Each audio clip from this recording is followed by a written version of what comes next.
In Tri-County League Baseball, Volpe's Fleetwings hosted the Gabelsville Owls last night at Sherriesville Fields. Before yesterday's matchup, the Fleetwings were in third place with a 15-5 record, while the Owls were one game back in fourth at 14-5. Kristen Mayer has the highlights. With two previous meetings this summer, the Owls winning the first 2-1 and the Fleetwings winning the second by a score of 8-4, both teams were looking to go ahead in their series 2-1.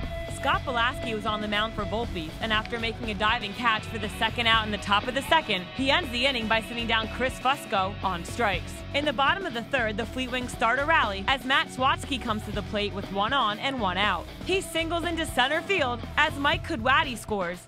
Volpe takes a 1-0 lead. After Tom Williams walks, Scott Matejka gets the RBI ground out, sending Swatsky home. Then Justin Godusky hits one into left field as Williams crosses the plate. Volpe leads 3-0. The Owls answer in the top of the fourth as Gary Hessler singles into center field with runners on first and third and one out. Brian Ernst will score to put Gabelsville on the board with one.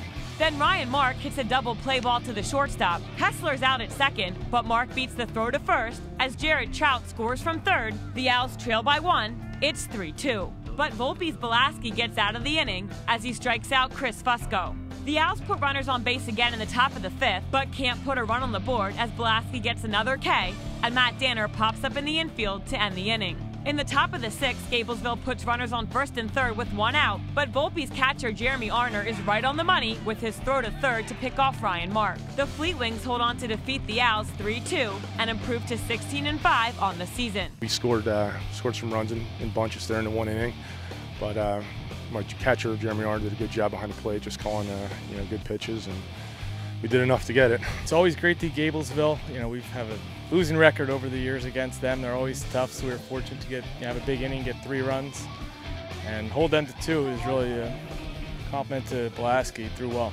That's a real tough team to beat. They're one of the best every year. Every time we go at them, it's usually a one-run game, low scoring. So every time you can beat Gabelsville, it's always a good win. But besides postseason play, the Fleetwings will definitely play the Owls one more time this season on the road July 13th. We see them one more time down at Bear Stadium. Yep, and that'll be a big game that I'm sure they'll be up for. They don't like to lose to us. But this team is doing well, and they're having fun. And of course, they're still looking for their first championship since they joined the league 10 years ago. Since we became Volpe's, I guess we came together a little bit more. We're playing really good baseball, and it's just a great bunch of guys all around. We like coming to the ballpark. We like talking to each other, hanging out with each other afterwards, and it's just a fun group to be around. The Fleetwings are back in action Monday with 3 consecutive games, the first right here against Penridge. In Sherriesville, Kristen Mayer, 2 Sports.